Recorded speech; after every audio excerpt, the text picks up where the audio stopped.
Hey, it's Tim. Pickup Truck Plus SUV Talk, joined by the 5'1" of the world, Jill Ciminillo. Hello, and they've missed our very interesting pre-conversation or pre-show conversations No, about chicken sticks and toilets. Don't ask. no. What happens behind the scenes stays behind the scenes. Well, see, I didn't go into detail. Yeah, no, yeah. We overshare. We're also friends too, sometimes. Um, Jill, I was gonna before we get to tonight's topics, I was gonna ask you a question since you are a NACTOY journalist. North American Car Truck of the Year journalist, and you happen to do cars too. I feel like Chevrolet had something today that was maybe exciting that came out. They did. They did, in fact, have something a little bit exciting today. The new Chevrolet Corvette E-Ray. So, can I ask you a question on this? I was reading through some of the details on this. So basically for our audience is a 6.2-liter V8 that they added a battery to have better horsepower and torque. Is that the way you read that? Yes, I mean, I'll be honest, I haven't read about it too much, but it sounds good, and I think it is probably for more because it's like essentially I think replacing the Z06. Yeah, it's supposed to be the fastest Corvette ever. So Yeah. here's a question for you. I know we've been talking about behind the scenes in this. Is it a hybrid then, or is it a range extender? Ugh. I think it's a hybrid because so let's have a little backseat conversation here. So there are spirited. Well, okay. So first off, if it's not plugged in, it couldn't be a range extender. Okay. Okay. So there have been a lot of conversations lately about range extended vehicles and whether they're plug-in hybrids or they are actually true range extenders. So if you go back to the original Chevrolet Volt, and I'm talking about Volt with a V, that was an actual range extended vehicle because it was essentially an electric car. I mean, and it only got like 30 miles of all electric range, but the gasoline that was poured into the vehicle did not motivate the wheels. So the gasoline poured into the vehicle actually charged the battery, and then the vehicle itself was powered by the battery. So plug-in hybrid vehicle is one of those vehicles that can operate in electric only mode. It can operate in gas only mode if your battery is depleted. So, and it can operate in any combination between of, gas and electric feeding your wheels. So the gas power does feed the wheels directly. So you have your range extended option, which is, okay, this is an electric vehicle with something that is powering the battery or charging the battery to power the wheels. And then you have a plug-in hybrid, which has, both gas and electricity feeding the wheels. So this actually feeds kind of into a conversation we're going to be leading into, but I did write a story last week about the Mazda MX-30, which I'm still kind of confused. I haven't followed up and asked anybody questions, but they're calling it the REV, but they're calling it a plug-in hybrid. So they're not calling it a range extended vehicle, but it has a rotary engine. So let me back up a little bit. The MX-30 was the all-electric vehicle that Mazda launched that only had like 120 miles of range. So now in Europe, they are launching the REV, which will have a range extender to it, or a plug-in hybrid. I haven't quite figured out whether it's an electric vehicle with in the article, they talk about or I guess I should say in the press release, they talk about the rotary engine charging the battery, but then Mazda itself calls it a plug-in hybrid. So I need to follow up on that, but we're not getting it in the United States. So I'm like, maybe it's not that important anyway. That was the crux of the story is, hey, here's this really cool thing that's going to give you probably more than 400 miles of range, but you can't have that. I think I may have even made a Seinfeld reference in there. No soup for you. No soup. Yeah, so we're kind of doing the topics backwards on that I listed up. That's okay. So yeah, this was the end of the topics I had tonight was a missed opportunity because it seems to me that one of the concerns with EVs is overall range, which makes sense. We're having wintertime, we're having conversations about this. And to not offer this in the United States seems kind of like a missed opportunity. Yeah. No, I think it's 100. I think automakers in general are completely missing the boat here. Everybody wants automakers want consumers to go to electric, but consumers in general are afraid of electric. I mean, you and I have both had experiences recently where we were driving and it was like, biting our nails trying to make sure we were going to get to our destination, which was like 190 miles away. And are we going to have enough range? So I feel like a plug-in hybrid is the perfect solution, because especially when you're looking at suburban or you're looking at urban driving, somebody is never going to necessarily on their day-to-day driving going to go out of their plug-in range. So plug-in hybrids these days are bringing in 50 miles of all electric range. When I used to work out in the suburbs, it was about 23 miles to my office. I would not go out of electric range going to and from work. Then I would plug in and I would charge it up and I would do it all over again. But if I needed to go to Indianapolis to see my parents, I wouldn't have to worry about spending an hour in Lafayette, Indiana to charge up the vehicle before I could finish my way to the destination. So, I mean, for me, I think it's like the perfect bridge vehicle, and everybody has missed it. Everybody has just missed the flipping point. I was going to use the F word, but I used a different one. But everybody's missed the point. This totally fires me up because people are like, people don't plug it in. They're stupid. They don't work for me. And it's like, okay, they don't work for you in Nebraska because everything is 100 miles away, but they work for most people. And if you plug them in, they're actually a perfect alternative to going straight EV. And that is how I feel about that.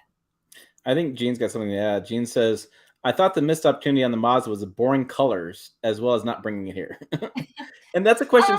So they have the solar red, or the whatever they call that red color. It's soul, like metallic soul red or whatever. Oh my gosh, we owned one in the CX-5. That's a beautiful color. Yeah, and they like have chipped glass in the paint. I mean, oh yeah, every other CX-5 I see that's not in that red color looks terrible. Right. Like it's just not even close. The well, blue there's blue's okay. The silver, the gray is like just. I don't know. There is one specific gray, and I can't remember the name of it. It's not the basic gray, but it's like an up level. You have to pay like $500 for it gray. That one is actually pretty nice, and when the light hits it, it looks really good. I guess I must not have seen. I've only seen red, a blue. I think there's a blue one in town. I've seen the red a couple times. I've seen like one gray. I haven't seen anything else. Yeah, I've seen the blue. Yeah, their color palette is very conservative. Other than the red, it's very conservative. And I find that interesting because I personally think Mazda are the best designed vehicles out there. Yeah, beautiful interiors. They drive well. They just, they're one of those unsung brands. Answer a quick question from Todd. Todd says, expect heavy rains around 4 a.m., Tim.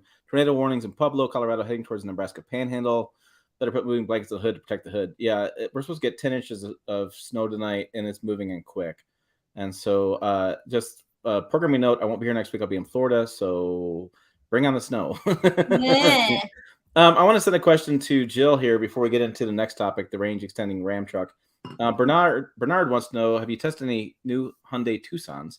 I have not. Hyundai is one of those brands that I seem like I drive like one per year. It's a byproduct of the press-owned company that runs the Hyundai fleet in Denver has had some difficulties in the last year or so. So I don't get very many loans, but I know Jill gets more of those vehicles than I do. So I don't know if you could chime in at all. Yeah, no, I've driven the Hyundai Tucson. I really like it. I think that they've done a great job with it. The up-level amenities that are available are really nice. I think the ride and handling is great. The turbocharged engine, thumbs up. I haven't driven the plug-in hybrid version of it, but I have a friend who owns one and he loves it. So Dan Ashley, if you're out there, that he sometimes listens, so I'll give him a little thumbs up out there. But I really enjoy the Tucson, and when anybody is looking at an SUV of that size, I mean, there are two SUVs I typically point people to, and one is the Hyundai Tucson, and the other is the Mazda CX-5. Those are probably my two like not mid-size, but not compact, but small SUV picks. One of the things I was surprised about, I was looking up Hyundai. I had a Santa Fe or something like that a couple years ago. A neighbor stopped by, check it out, which happens frequently. And her big point was it looks nice, it's got good powertrain, but she goes the warranty is amazing. It's like 10 years, 100,000 miles in the powertrain, something like that, Mm-hmm. and or maybe even better than that, something like that. And so the warranty was sold her, and I found it interesting because I don't know, warranty is a very interesting topic when it comes to cars. Mm-hmm. A lot of people don't cross shop warranties, and then there was a big hubbub a couple, was it 2 years ago? I think it was when was it? I think it was GM redid their warranty to match Ford and Ram's warranty, and for a time being, they had been I think a little bit longer years was their Yeah, I feel like they warranty. were like maybe 5 years. Yeah, yeah. Remember that? Yeah. We gave them a bunch of crap, and then they were like, "Well, whatever." It's just one of those things. But yeah, I thought it was interesting that warranty is one of those things that doesn't get talked very, very often. I know the Nissan Titan did the country's best warranty for a while, and I remember talking to the PR team and going, "I mean, it's an interesting idea. I just don't know if people are really into it." Dave gave me $10 or us $10. Thanks, Dave, for the super chat. I'm going to be on Dave's live stream, All Train Nation, this Thursday. Tune in there. He gave me $10 so I can buy enough whiskey to be on a live stream. I think that's what's going on. Okay, that's really cheap whiskey, by the way. What kind of whiskey are you drinking tonight? What am I drinking? A Bullet. I like Bullet. Yeah, we took down the Christmas decorations on our, what do we call it? Buffet. It's a cabinet that goes in the kitchen that has whatever.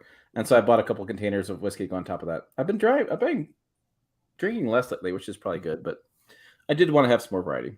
Yeah. Well, I need to give a shout out. If anybody is in the Indianapolis area, I want to give a shout out to Peace Water Winery in Fishers, Indiana. I am actually drinking a Peace Water Winery wine, and it's called Frank.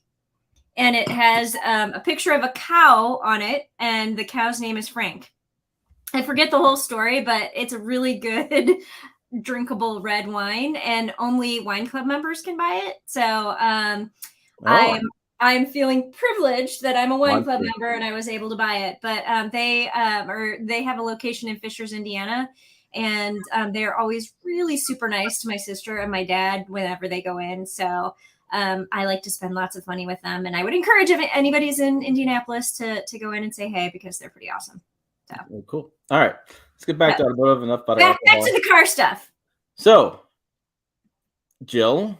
Yes. Putting you back in a spot on this one. So yeah, we've got a lot of range extender conversation this evening. Yeah, but this is a very interesting conversation because when the Ram Revolution truck came out, was it last week before, whatever the deal was? Yeah. The concept, there was no conversation about a range extender.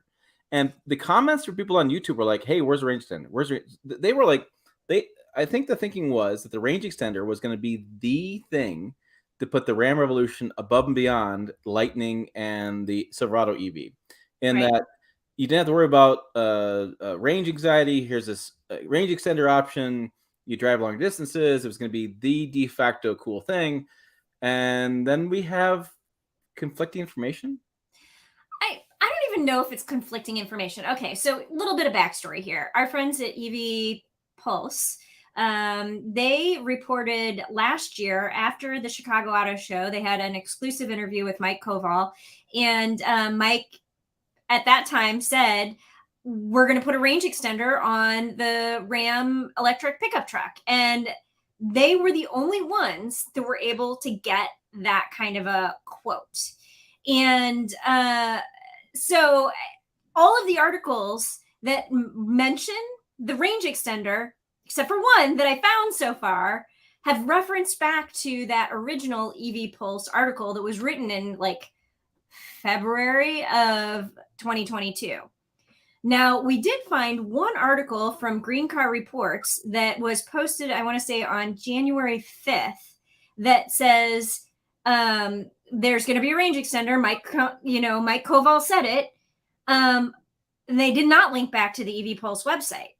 So I don't know if Mike Koval brought it up again and is saying there's going to be a range extender, but I haven't been able to get any other kind of independent verification. I've reached out to Stellantis North America, which is the parent company for Ram trucks, and reached out to our contact there. And I said, hey, I'm hearing rumors of a range extender, and that Mike Koval confirmed that it's happening.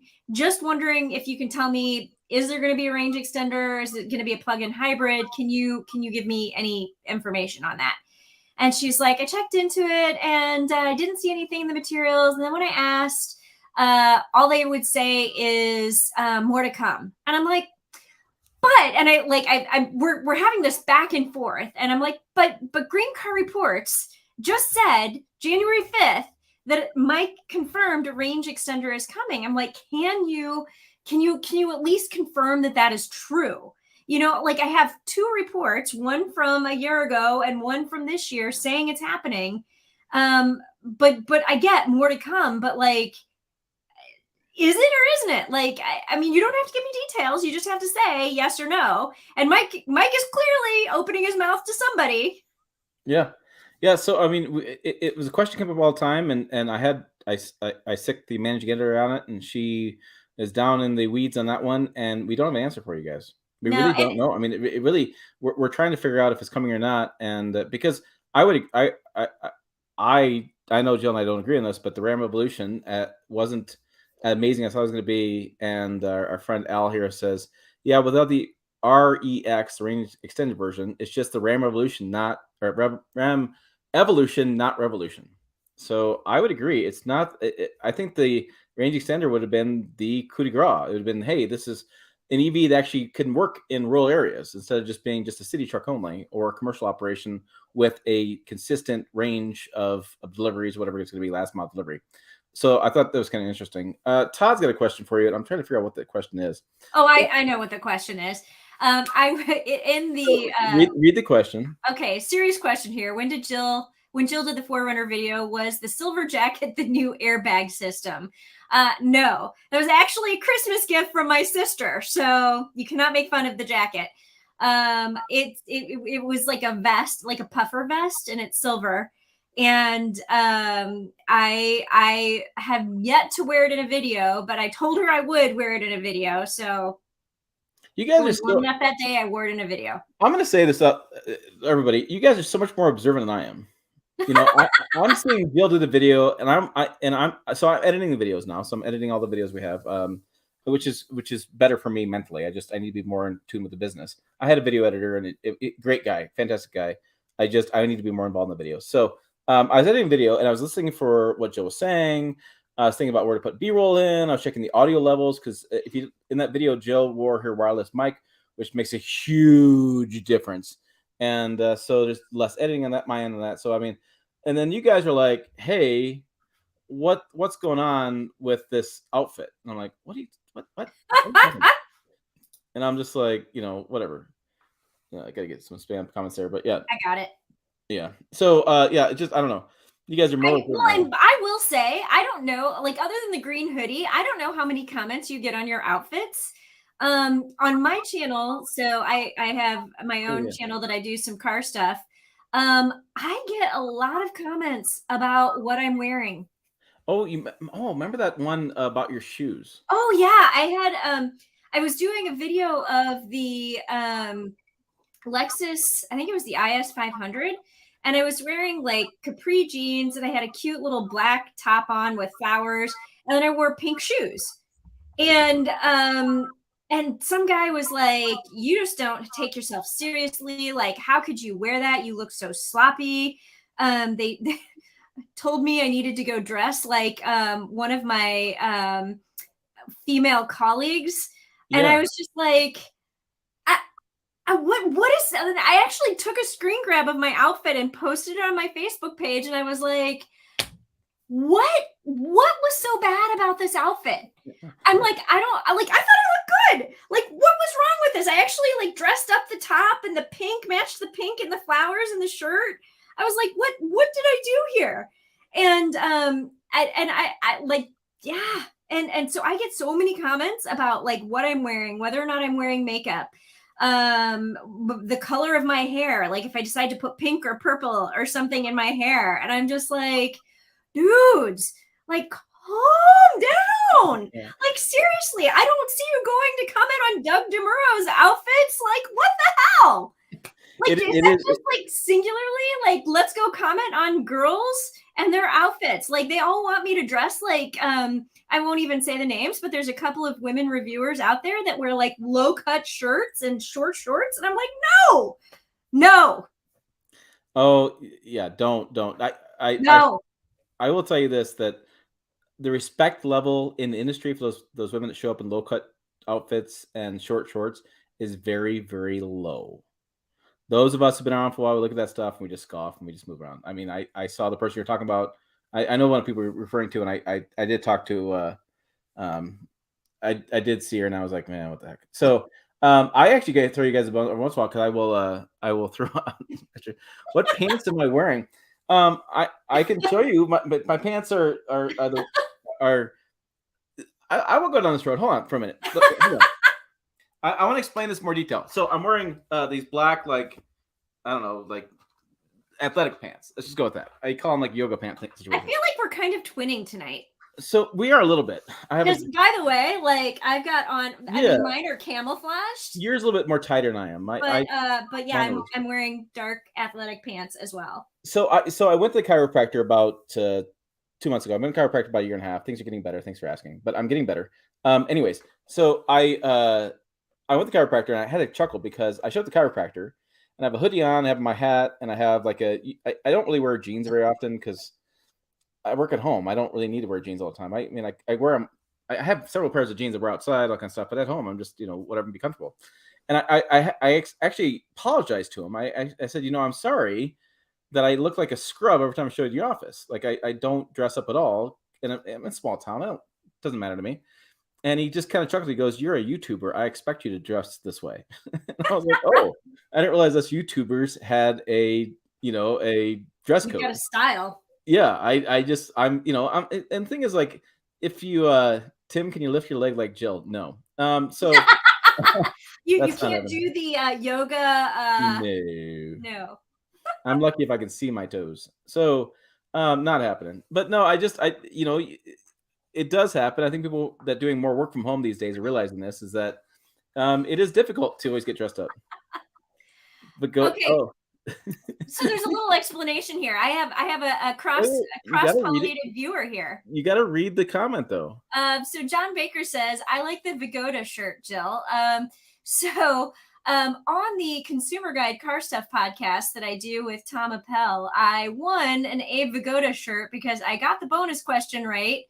And I won the quiz on Abe Vigoda, and I didn't know who Abe Vigoda was before going into the quiz, and I won it anyway. Oh, Abe is he was a well-known actor. I mean, I looked him up and I'm like, oh, I know who that is. But Yeah. it's so Tom then got me this right. big shirt, and it's this big black shirt. It literally goes down to my knees, and it has like a picture of Abe Vigoda on the front that's like bigger than my torso. I want to get to a couple other questions in the comments. I want to get to the Chevy heavy duty pricing as well, but I have to point something out because holy cow, is this the best YouTube name I've seen of a channel? So howdy Ollie says from Barney Fartloads or Bunny Fartloads. Bunny Fartloads. All right. how do you sit there and come up with that? I don't know. It's just but yeah. Anyways, I want to go back to the website. So you saw, I don't know if you guys saw, but I was on CBS in the morning. Rather kind of a big deal. I'm working on something for my dad, by the way. I'm going to make a picture frame collage. I have photos of all the four of us that run on this thing. And I did point out, I did do a story on F-150 Lightning reliability so far. Really interesting. And the transmission fix for the Chevy Silverado and GMC Sierra is on there as well.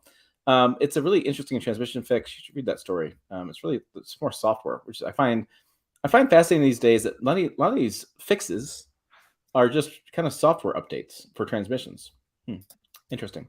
But let's get the pricing. Let's get the actual stuff. And somebody asked about 2023 Ford F-250 drives.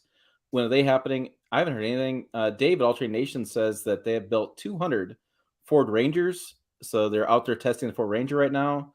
So lots of stuff coming from Ford this year, but I don't have any information for you at the moment. All right. So Chevy Silverado heavy duty pricing revealed. I call it modest increases. Jill, you had the story. Did you think that was modest as well in this climate of what do we say, $7 for a batch of eggs these days, or whatever it is? Yeah. Well, yeah, I'm not even going to get into the price of eggs in the city of Chicago. Yeah, I mean, I don't know. I mean, I think that they're like, this is an HD model. It got some significant improvements. I would say that's moderate.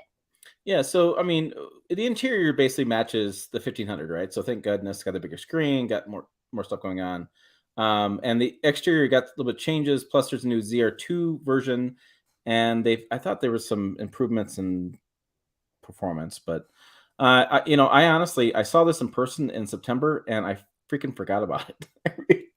I absolutely blew it. I completely forgot that it came out last year was such a blur. There's so much stuff going on. So the pricing is simple for this between $1,100 to $2,000 more, basically.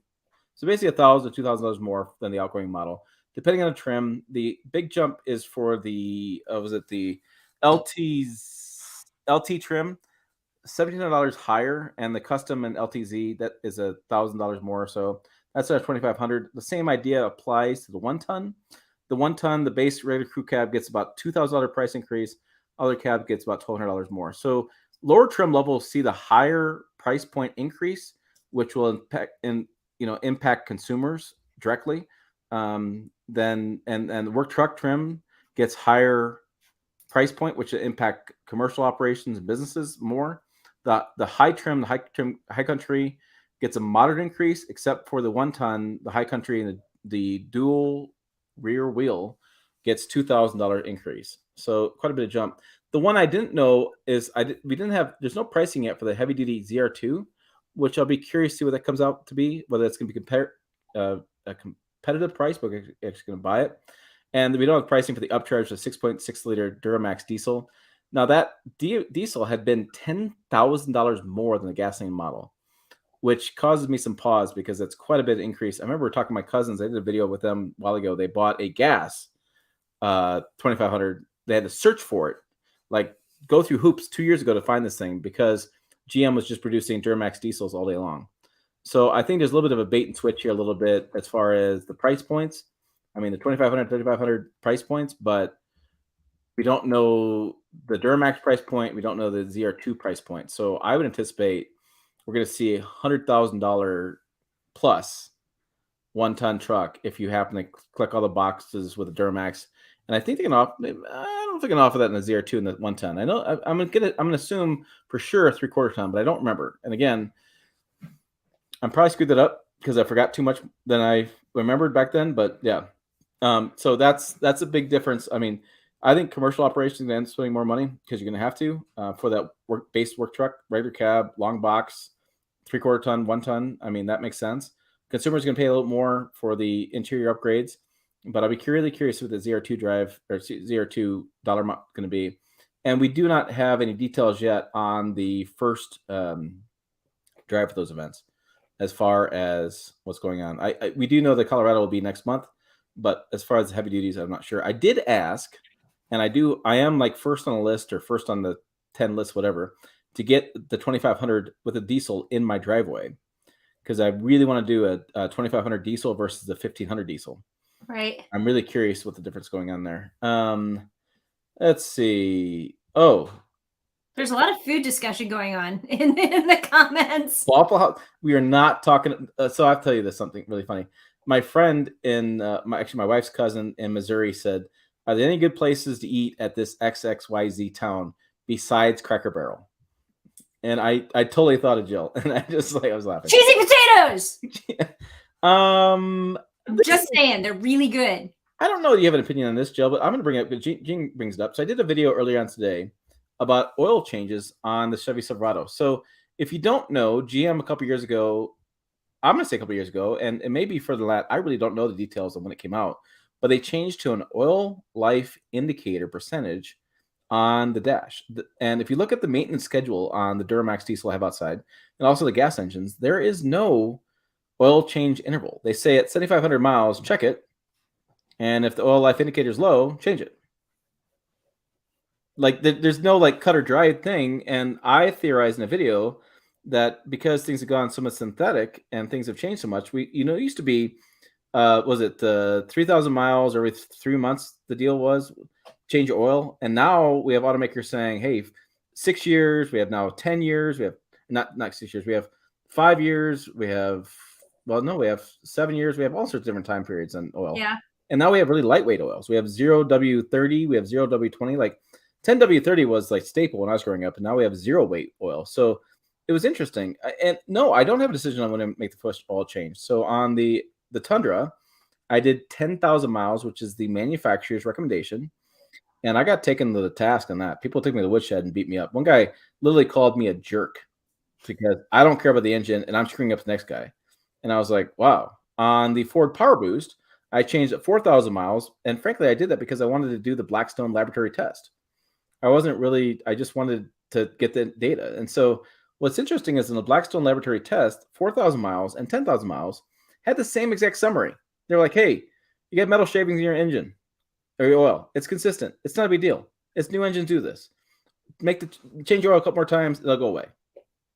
It's basically a synopsis. And I thought it was interesting. So then I theorized in the video, like, do we even need oil change intervals anymore? Should we just all switch to what GM's doing and just do engine oil life? Because depending on your driving habits, so like if you're towing a lot, you're probably gonna change oil more often. If you're just putts around town, you probably change it less. It just depends on what's going on.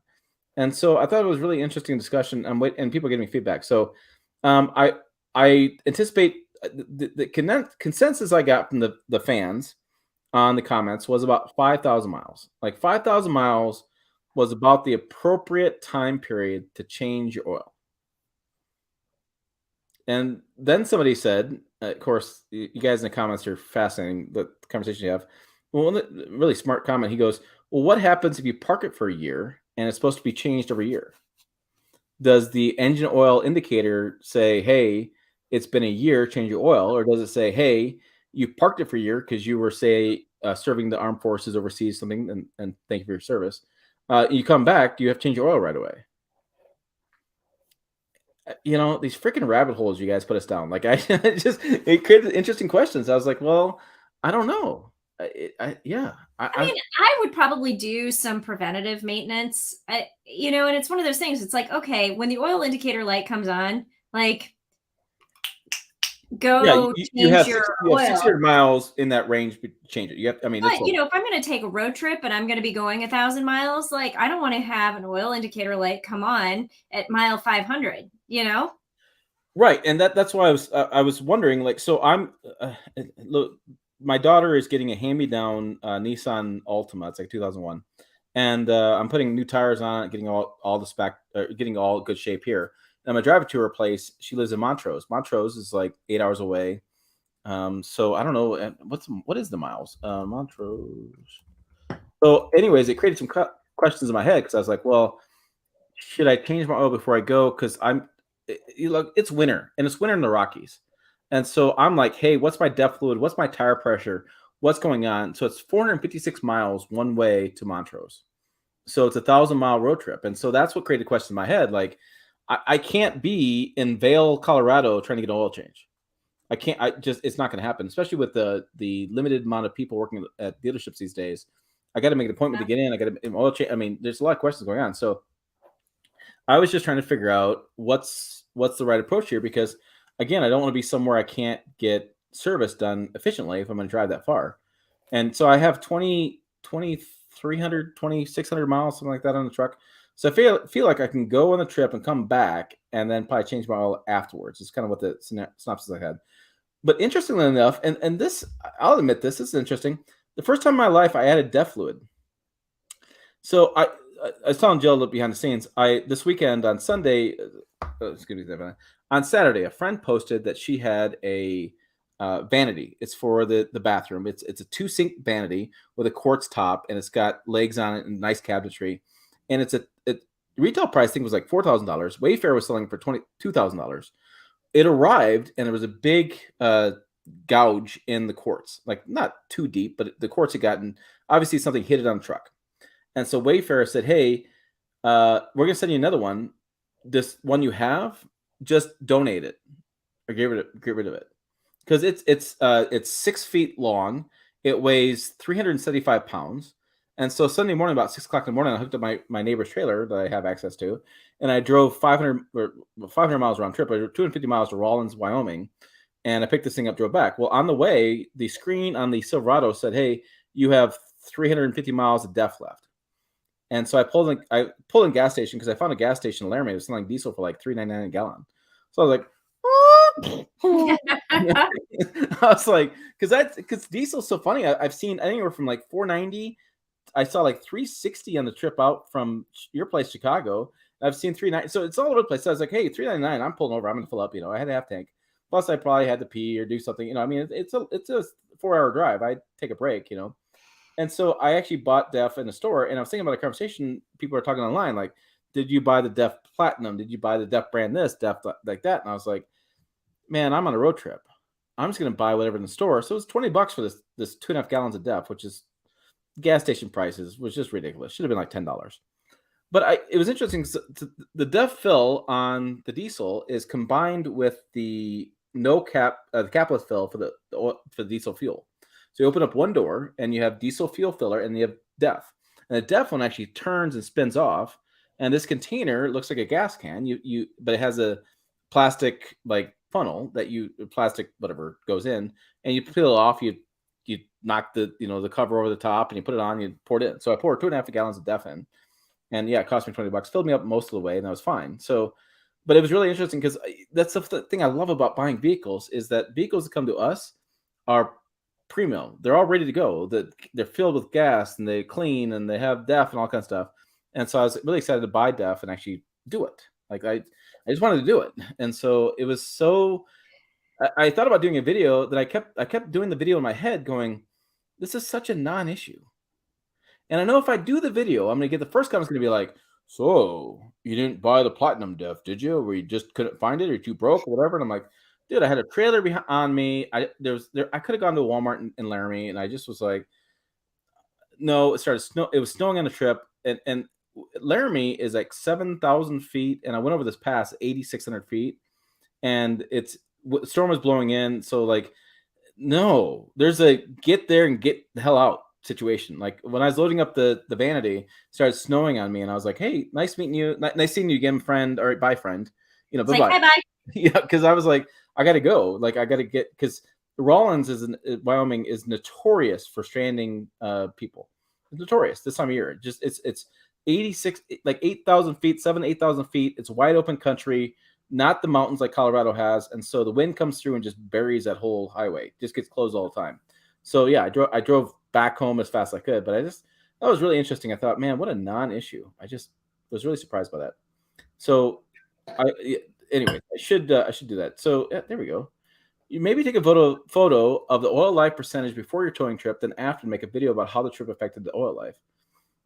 So that's a good idea. I wasn't going to do it just on the DEF because people keep telling me on this diesel that the DEF is just, when you're towing, just sucks it down. The car is, I mean, what's the curb weight of a car? Maybe 4,000 pounds. And I was going to buy a U-Haul trailer. U-Haul trailers are not buy one. I was going to rent one. U-Haul car trailers are notoriously overbuilt. They're really heavy. So I'm going to have 6,000 pounds. It's not that. I mean, I'm not maxing it out by any stretch of imagination, but I have to go through Eisenhower and go over Eisenhower and go down and through the mountains in Colorado. And this time of year, it's not a trip you normally take. But because she needs the car, she's going to college. She needs to go to work with a car. I mean, it's just a lot of factors involved. And Dad's pulling, my heartstrings are pulling for my daughter, and I was like, all right, well, let's do it. So it's going to be a couple days to get it. I'm probably going to go in a couple more weeks because they're still working on getting the car ready to go. But it was just interesting that conversation came up with that kind of stuff and having a DEF thing. So I'll be doing more about that. So yeah, the Sir Skibby Pants wants to know, how is changing the oil more hurting the engine? There was an interesting question about that. My uncle actually changes the oil every 1,000 miles because in his view, oil is cheap, engines are expensive. Yeah, somebody made that comment in the comment stream as well. I mean, that's a fair point. Like, yeah, Sir Skippy Pants, I think I agree with you. Like, I can't believe that changing the oil more often would hurt the engine. It doesn't. The situation that I run into is that the diesels, I said it wrong in my video. Anyways, the diesel engine oil they mandate, is only available at dealerships and some stores. It's hard to find diesel engine oil that's cheaper than this stuff. And so for an oil change, just oil only on the diesel is $95 versus $50 at the dealership for the 5.3 liter V8. I actually talked to my local dealership and they gave me quotes on this stuff. So I'm just thinking like $100 every 1,000 miles, my uncle has. It'd be like $100 a month to change oil. And so, yeah, I don't know. It's an interesting question. There's an ongoing debate on that, and I'm not sure where I settle on that. Well, and we should back up a little bit. For people who aren't familiar with diesel, we should explain what DEF is. So it's diesel exhaust fluid, and it's actually sprayed into a lot of times in the diesels, it's sprayed into the exhaust gases going out, and it basically breaks apart some of the dangerous emissions or harmful emissions, not dangerous, harmful emissions coming out of the diesel engine. And so it makes it much more environmentally friendly, is what DEF does. Now, it is very, very controversial. People will say it's a liquid that comes out of humans. It's not anything useful. It's cat pee. It's whatever. It's not something. It doesn't even matter.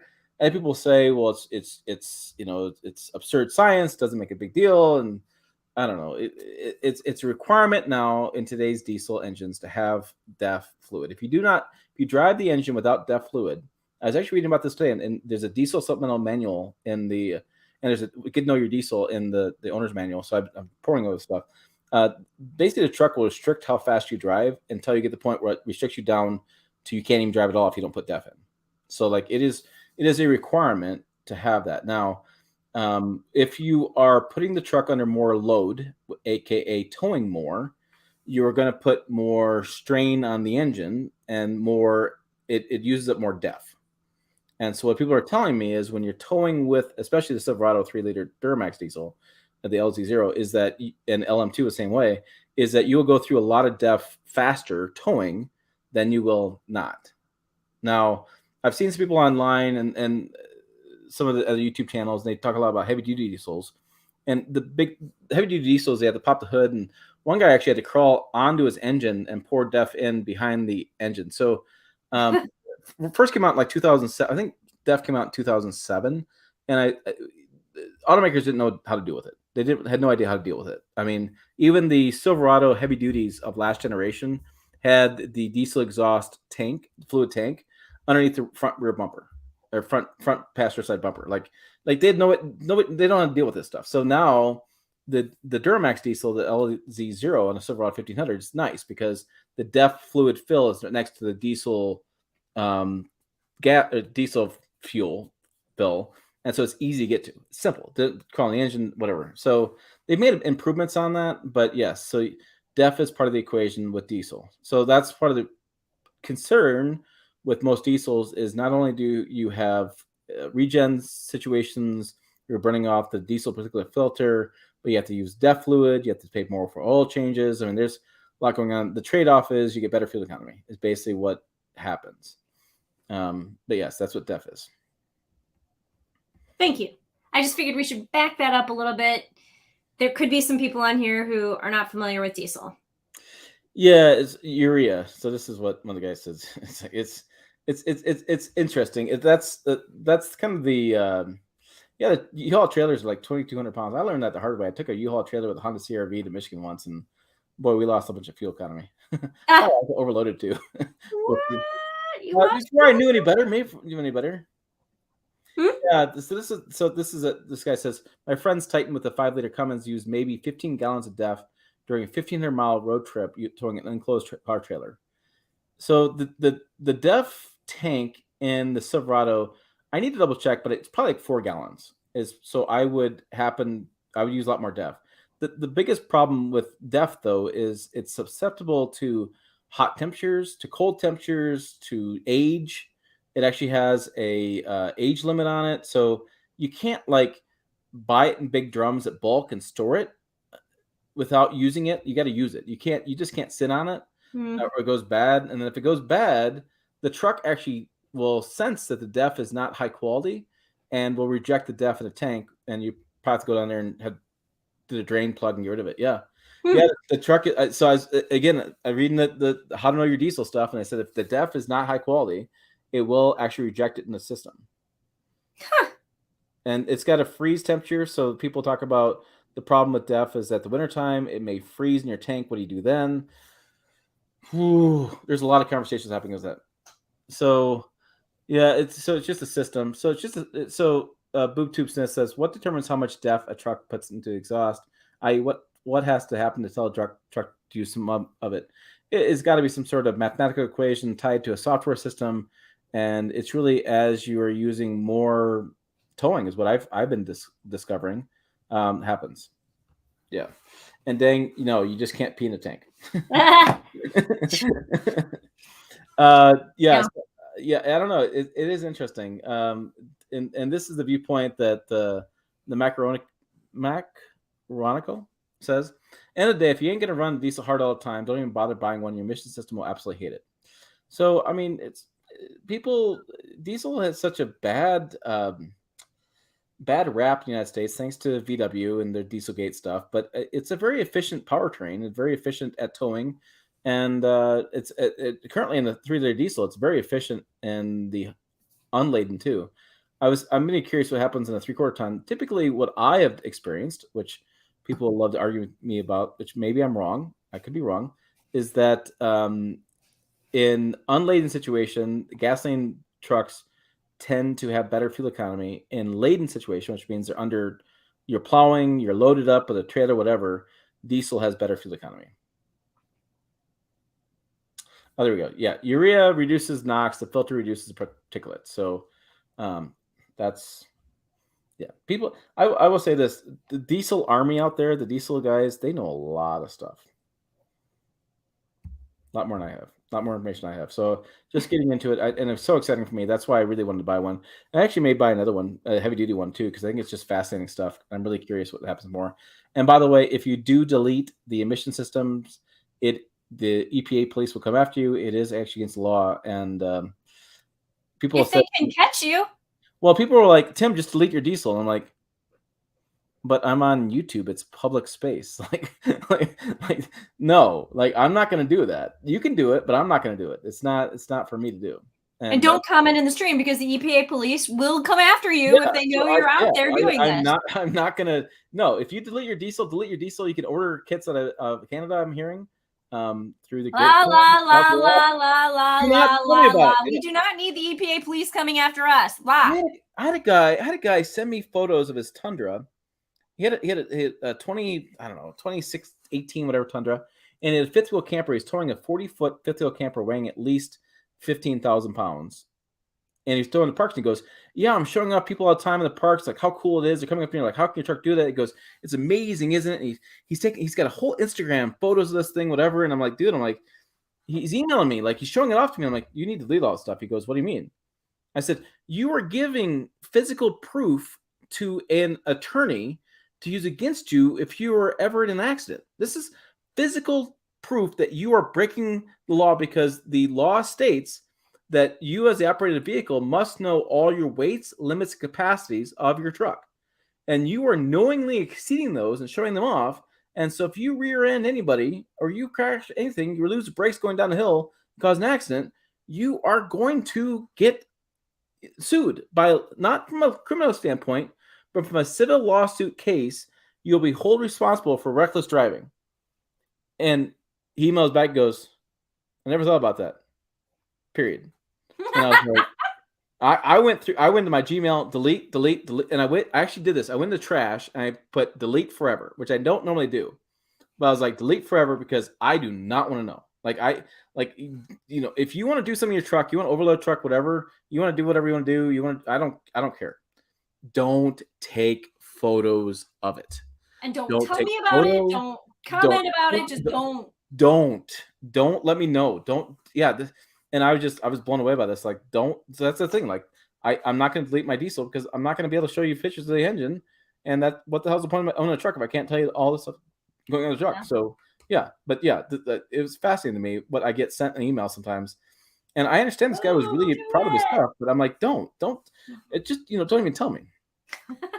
Yeah, I don't need to know. Don't tell me.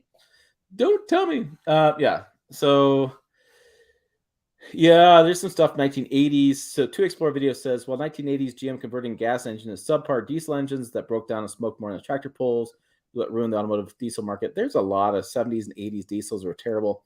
There's a video. You know what? I need to show this up. There's a video you guys should watch on the YouTube channel, and I'm going to pull this up. I interviewed a Ford engineer who had been in a diesel market for 1990, maybe 1987. I'm going to see if I can't find it. And he literally talks about how much things have changed in that time period. How much how much the emissions have changed, how much they've improved stuff. I mean, just incredible stuff. Yeah, here it is. New Ford Tech Diesel Tech explained. I'm going to pull it up here. I got to Oh, it's all the views. But I want to I'm going to turn that down. I'm going to play through the So I had met him at an event, the Ford Super Duty event. Was it 2119? Whatever. It all blends together to me after a while.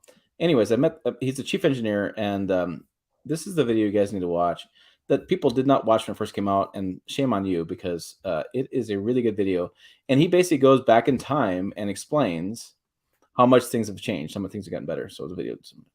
So 5,000 views in 2 years, which is just absurd. So yeah, this guy Maybe it's time to change the headline. maybe. So it's this guy right here, Dave's.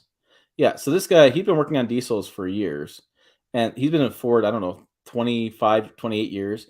And he goes back in time and actually talks about how much they've, not only Ford, but the entire industry has adapted to diesel technology and how much they've improved, how much diesels, how much emissions have changed, how much performance is much better. And we talked a lot about, I think in this interview, if I remember back 2 years ago, just got to jog my memory here. I'm jogging my memory, and I'm grabbing the sides of my head trying to jog my memory.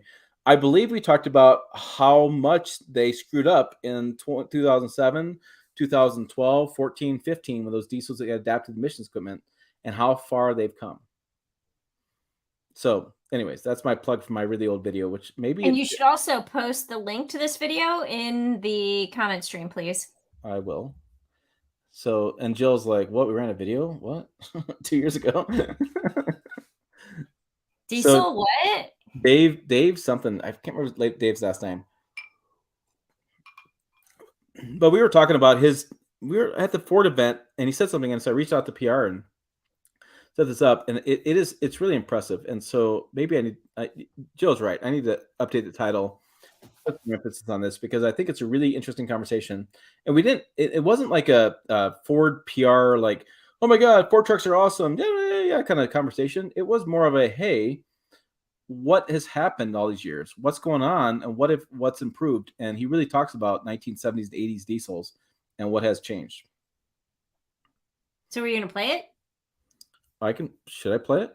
I don't know. I mean, you don't have to. Look, we've got the link in the comments. If you want to watch the video, you should go and hit that link. And after the live stream is over, you should watch that. If you are listening to the podcast, go to the YouTube channel and you can look at the live.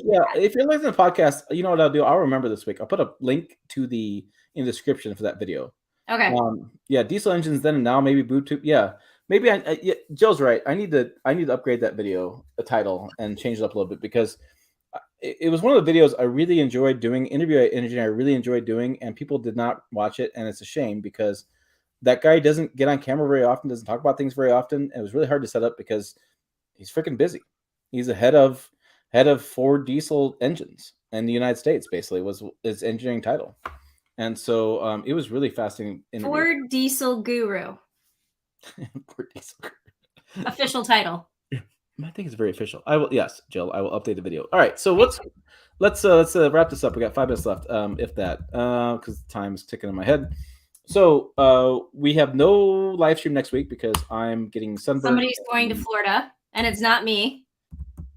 Bitter party 1. All right, so then we have. I'm gonna go to California is what I'm gonna do. So suck it. You know what? Yeah, Randy says, remember that video and it was very good information. Yes, thank you, Randy. 2 years ago, remember that video? I telling you that, guys, that video was. There's some videos. Look, there's some videos we put on this channel that we know that not going to get much traction. Is that the vehicle's not hot or we don't have right angle, whatever. But there's a lot of times that, come on. There's some videos that I just feel like we've done a really good job on. Just don't get the kind of views that they should have been. No, outside of Tampa, my dad lives down there. My brother's flying in. We're gonna have a week of golf and we go fishing in the bay. I enjoy fishing in the bay on those big boats. That's always fun. After I get used to the seasickness a little bit, a little rocking. But yeah, so we're gonna probably do that. So it's gonna be fun. But I got that going on. I was gonna ask you about California. Have you thought about this at all? So I'm going into California too to do the Colorado, and you're going to California for the Lexus. Well, I'm going actually on next Friday. I will be in California for the Mazda CX-90 reveal. So have you looked around to see if the roads still exist? Like I was watching news tonight, and roads are literally. I mean, I chuckled there, and I should not chuckle. Thoughts and prayers to those in California being affected by this rainstorm and such. But there are literally roads that are like falling away, like gone into the ocean because the soil is so drenched with the water. Yeah, they never get rain there, and they are getting just blasted. Yeah, they're getting blasted, and that soil has no consistency left and just is draining like crazy. So, when you come back, tan line competition, I will win. Okay, so here's the thing. I wear long sleeve shirts in the sun now. Yeah. I'm like totally like, I don't know if y'all caught my Rebel Rally photos, but I had like long sleeve shirts and like neck guards on like every photo. I'm a total like sun wimp these days. I was thinking about buying them for golf.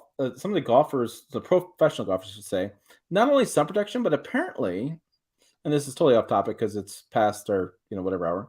Apparently long sleeves keep you cooler. Yep. And I loved the shirts that I had. So I was, if anybody out there has heard of the Anatic brand, I feel like we need sponsorship. First Peacewater Winery, then we're talking about Bullet. Now we're going on to Anatic shirts. It's like ANETIK. But they have SPF 30 in them, and I saw a whole bunch of former rebels wearing them during training, and I was like, I need those shirts. And some of them have hoods, but they've got like the long sleeves. With the women's, they have like the thumb holes so that you can put it up over like your knuckles. But I love those shirts. I probably need like 10 more of them. I started running in them last summer, and yeah, love them. Yeah, I don't, I wear actually SPF 100 when I go in the summertime. My dad actually didn't know. Doesn't work. Yeah, no, my cheeks still get red. Just what's gonna happen. But apparently, like I said, the longer sleeves that they're making now that are like white long sleeves, whatever. Even they make a fake sleeve that goes from like your wrist to your forearm or to your elbow and it just slides underneath the golf shirt. Apparently, that is going to keep you cooler. Mm-hmm. I'm telling you, I was not hot, and it was like 100+ degrees in those shirts. So, thumbs up. All right, we'll get a sponsorship for that. All right, what else we got? We got Chicago going up next month, so we will be in Chicago. Jill will be running circles around me yet again, and I'll be chasing her down. And so, and they have a literal race at the show this year, so I will actually be running circles on Sunday around the show of the Chicago Auto Show. So if anybody is in Chicago, be sure to look up miles per hour. This is literally combining two of my favorite things. So you see, I guess over here, the blanket, Kara, that's the Chicago Area Runners Association. I'm on the board of directors for that. And I hooked up the president of Kara with the president of the Chicago Auto Show. And I was like, y'all need to talk because there's an opportunity here. And they had the first race. So Dave Sloan, who was the president at the time, he used to run the Chicago Auto Show floor every morning before the show would open. And I was like, there's something here. And I was like, talk amongst yourselves. And so they did, and they created a race called Miles Per Hour in 2020. So they had the inaugural run right before the pandemic hit. So January or February of 2020, right before everything closed down. So 3 years later, 2023, the second race is coming back, but you run like through the Chicago Auto Show, and you do run into like other parts of McCormick Center before coming back. But the idea is, and I think this is brilliant, is you run for an hour And there's no real start line, there's no real stop line. It's just how many miles can you run in an hour. And the last time I did it, I managed to get in like 5.9 miles. But it's just, I think the winner did like 14 miles or something crazy like that. But yeah, so if you're in Chicago and you are at all a runner, consider looking at miles per hour, the kararuns.org. And the really cool thing is it gets you early entry to the Chicago Auto Show. So you're the first one there, which means like if you want to get on any of the rides or do any of the activities that there's usually a line for, no line. You just have to like, you can even walk. You can even walk the floor. So you just have to walk or run. You have to sign up. It's like maybe $45, but early entry to the show, race, you get a cool shirt. You support something that I love. Okay. Do that. Sorry, I didn't mean to completely go off on that tangent, but miles per hour. No, it's good. It's good. I'm glad you did. I just, yeah, I was thinking As about you're like, like, I'm not going to do that. Uh, last all you comment see tonight, over there. BoobTube wants to know, this is the fastest hour ever. You guys, any thoughts doing a 2-hour live stream? No, Nope. we have done some hour and a half live Oh my streams, gosh. but there It was a all goes lot to more alcohol than this involved. it goes to hell.